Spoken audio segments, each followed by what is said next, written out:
Hello बच्चों, let's see the question. The question says which one is classified as a condensation polymer? तो इस question में हमसे क्या पूछा गया है कि इनमें से कौन सा कंडेंसेशन पॉलीमर है, ये हमें बताना है। तो कंडेंसेशन पॉलीमर्स कौन से होते हैं?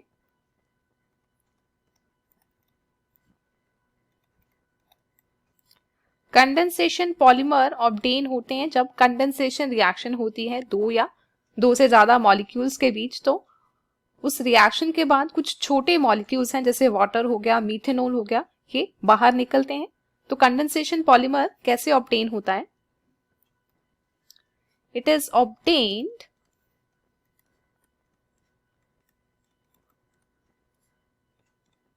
बाय condensation reaction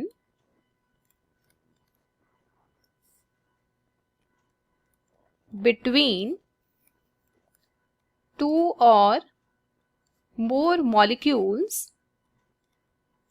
दो या उससे ज्यादा मॉलिक्यूल्स की रिएक्शन होगी, by which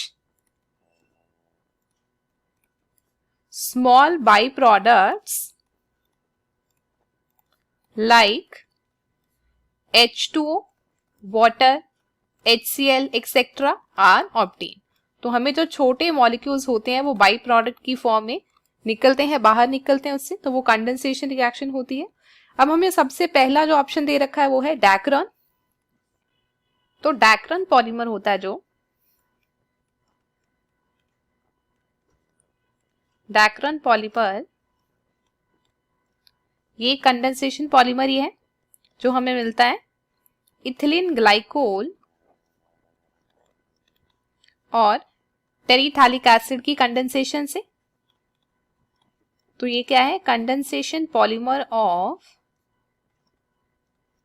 ethylene glycol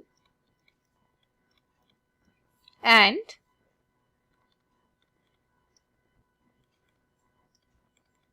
टेरिथैलिक acid. अगर हम इसकी रिएक्शन देखें तो इसकी रिएक्शन होती है कि N मोनोमर्स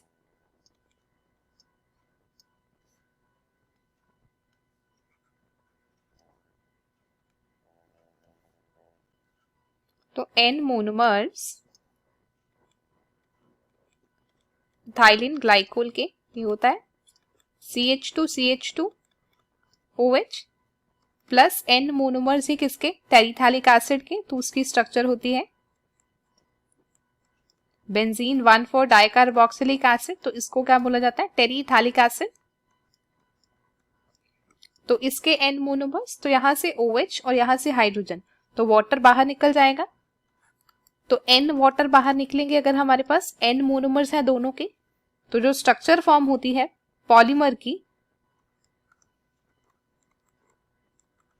तो यहां पे हमारे पास एस्टर बॉन्ड होगा,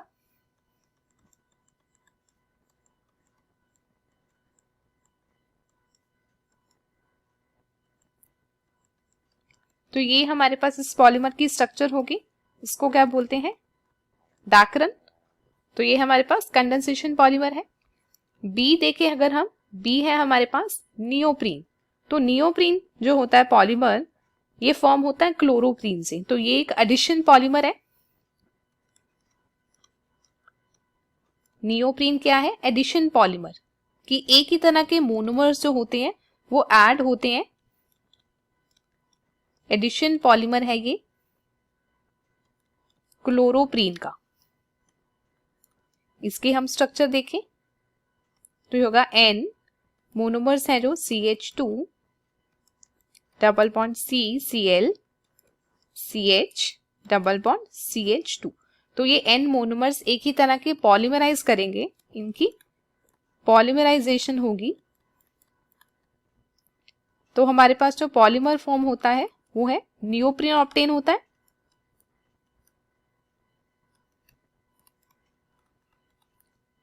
तो इसमें हमारे पास किसी भी तरह की कंडेंसेशन रिएक्शन नहीं हुई क्योंकि हमारे पास कोई बाई प्रोडक्ट नहीं निकला।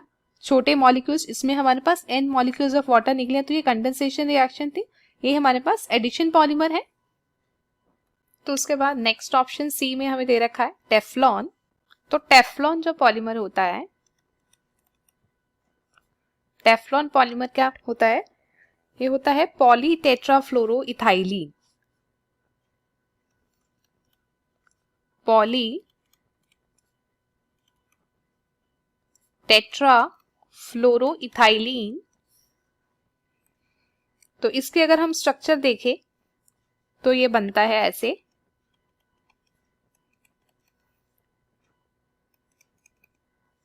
टेट्राफ्लोरोइथाइलीन इसका मोनोमर होता है।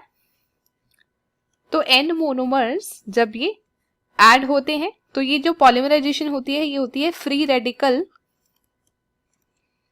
रेडिकल विनाइल पॉलीमराइजेशन है ये है हमारे पास फ्री रेडिकल विनाइल पॉलीमराइजेशन, क्योंकि हमारे पास जो ग्रुप है ये विनाइलिक फ्लोरीन्स है। तो ये हमारे पास फ्री रेडिकल पॉलीमराइजेशन के थ्रू ये वाला कंपाउंड है जो पॉलीमर फॉर्म होता है, तो ये एक दूसरे के साथ ऐड होंगे तो ये पॉलीमर फॉर्म करेंगे। तो ये टेफ्लॉन पॉलीमर है। तो ये भी कंडेंसेशन पॉलीमर नहीं है।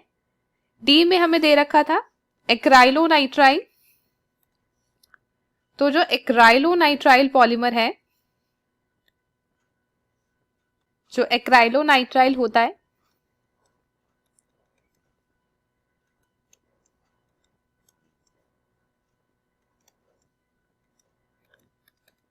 वो ये होता है। तो वो भी सेम हमारे पास फ्री रेडिकल पॉलीमराइजेशन के थ्रू ही बनता है।